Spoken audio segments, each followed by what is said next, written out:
All right, so today we're diving into a story about two queens, one island, and a rivalry that shook a nation. Yeah, you could say that. Imagine being a queen, ruling a country, only to be imprisoned for like almost 2 decades, orchestrated by your own cousin. Wow. That's pretty intense. It is. It's a tale as dramatic as any Shakespearean play, and we're going to be delving into the intertwined lives of Mary, Queen of Scots, and Queen Elizabeth I. Ah, two very famous queens. They are their ambitions, their clashing faiths, Right. and the events that led one to sign the other's death warrant. It's a wild story. It is. We're unearthing this royal saga through the podcast Noble Blood, Okay. specifically an episode called The Beheading of the Cousin Queen. Interesting title. It is. Yeah. And you know what's really striking is the stark contrast between Elizabeth and Mary's early lives. Oh, really? It's almost like their destinies were shaped by those formative years. Ah.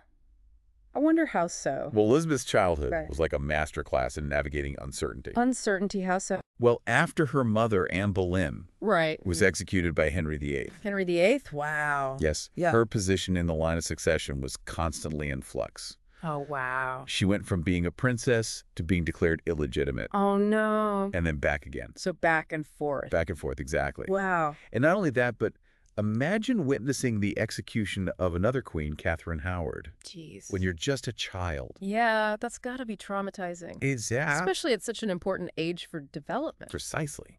Those experiences must have been terrifying for young Elizabeth. Yeah, I can't even imagine.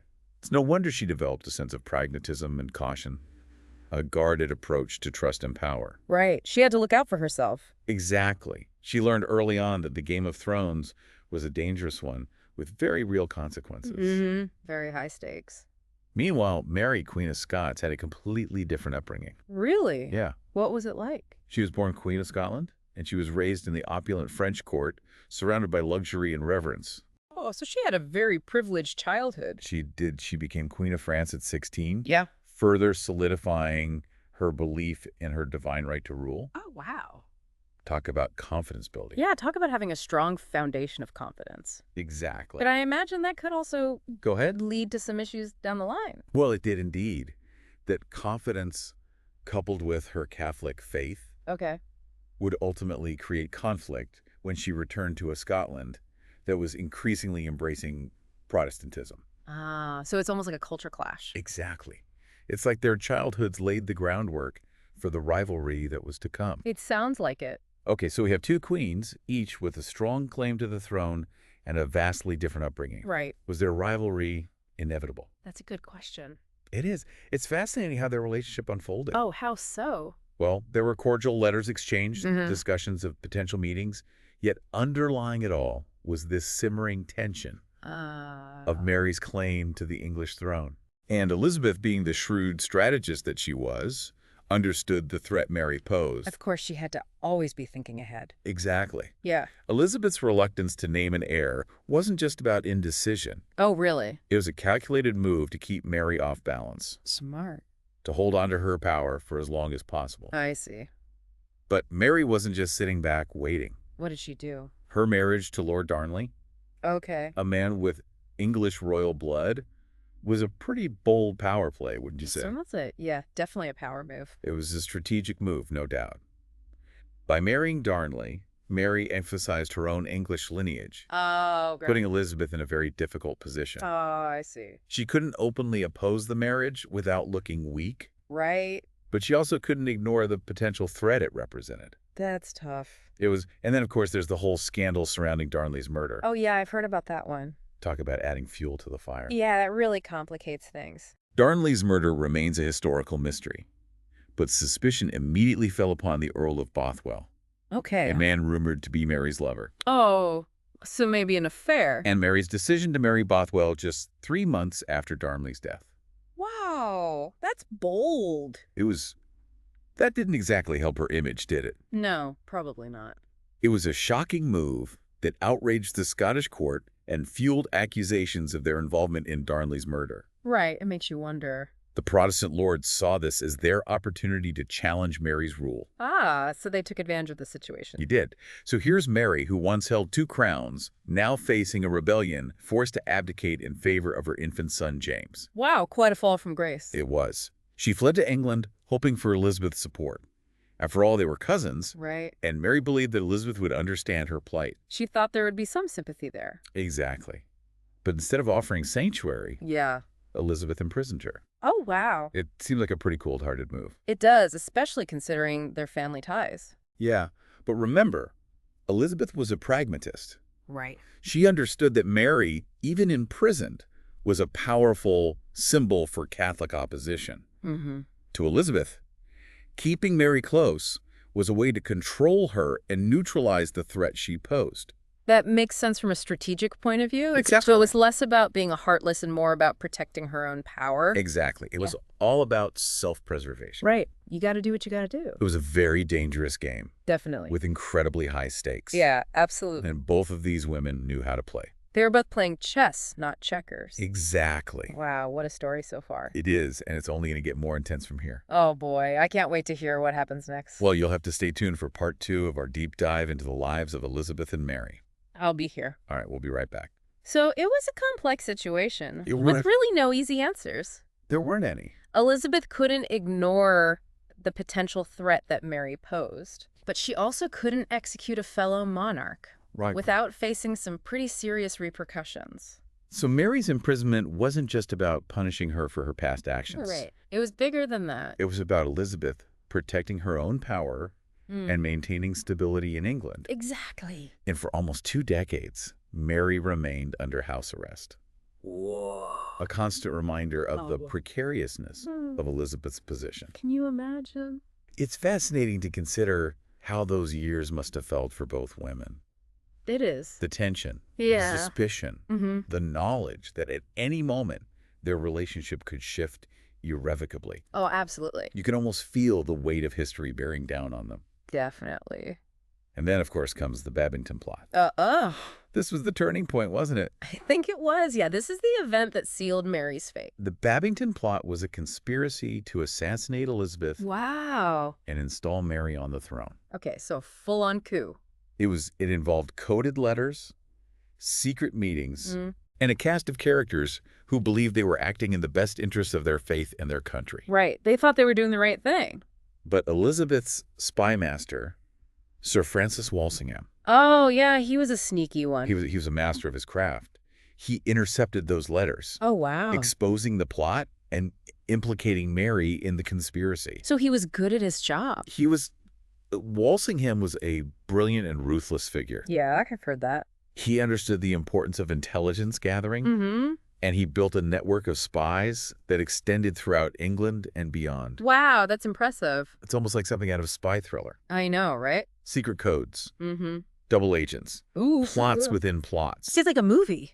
It is, and just like in a thriller, the stakes were incredibly high. Yeah, for sure. If the plot had succeeded, Right. it would have changed the course of English history. Absolutely. So Mary's implicated in this plot to assassinate Elizabeth. Mm-hmm. Did she actually know what was going on, or was she a pawn in a larger game? That's the question, isn't it? It is. That's a question historians continue to debate to this day. Wow, really? Some believe that Mary was actively involved in the conspiracy, Okay. while others argue that she was manipulated by the plotters. Right, so maybe her name was just used. Exactly. Without her full knowledge or consent. Interesting. Regardless of her level of involvement, the evidence was enough to convince Elizabeth's advisors that Mary had to be eliminated. Oh, wow, so they felt like they had no choice. Exactly. The pressure on Elizabeth to act was immense. Oh, I bet. Parliament urged her to sign Mary's death warrant, Wow. arguing that her continued existence posed too great a threat to England's stability. So they really wanted her gone. They did. It must have been an agonizing decision for Elizabeth. Yeah, I can only imagine. On one hand, she was facing intense political pressure Mm-hmm. and genuine fear for her safety. Right. On the other hand, Yeah, she was being asked to execute her own cousin, that's rough. a fellow queen. Wow. And let's not forget the religious implications. Right. Executing a Catholic queen could have sparked a rebellion among English Catholics, further destabilizing the country. Oh, yeah, that's a huge risk. So what did Elizabeth do? Did she bow to the pressure, or did she find a way to defy her advisors? What happened? She signed the warrant, Oh, wow. but even then she seemed hesitant, delaying the execution, and even blaming her secretary for rushing the process. Really? So she tried to deflect? It's as if she wanted to distance herself from the act, Mm-hmm. perhaps to ease her conscience, or to preserve a semblance of deniability. Right. She didn't want to be seen as the bad guy. Exactly. It's a testament to her complex character. Yeah, she's a hard one to figure out. She was. Yeah. She was a woman of contradictions, capable of great ruthlessness, Mm-hmm. but also capable of genuine emotion and deep introspection. It's almost like she was two different people. Almost.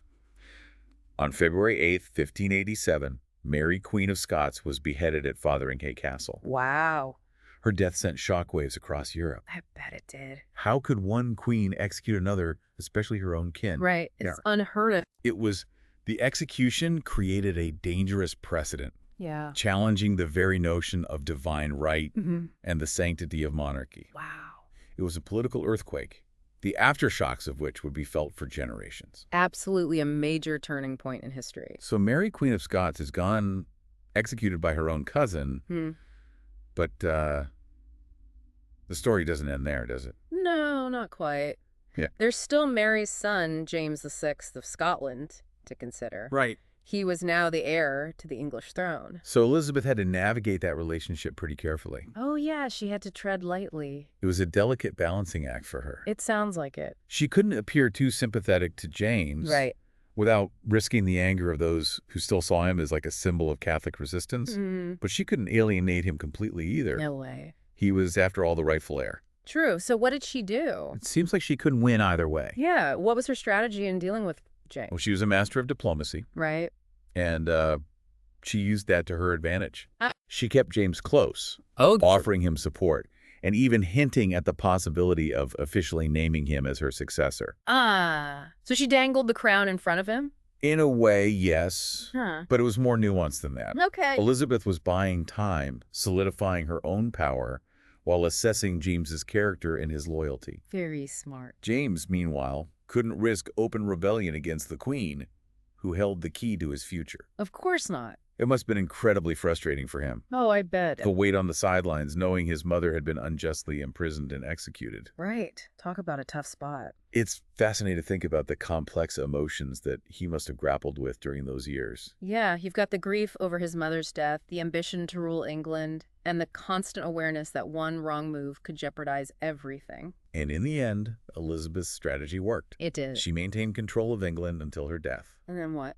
And James VI of Scotland peacefully ascended to the English throne. Becoming James I of England. Wow, so the two kingdoms were united under one monarch. They were. It was the combination of years of political maneuvering, Right. and it marked the beginning of a new era in British history. That's incredible to think about. It is.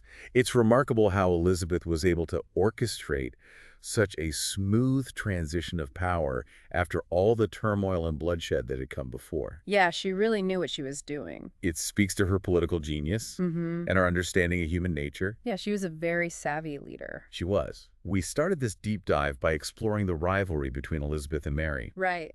but it's clear that Elizabeth's story transcends that conflict. It does. She's a fascinating figure in her own right. Her life and reign are a testament to the power of strategy, the complexities of power, and the enduring allure of a monarch who understood how to play the Game of Thrones and win. Well said. I think that's a great way to sum up this episode. So as we wrap up, what's the key takeaway for our listeners? What can we learn from the lives of these two queens? I think it's a reminder that history is never simple.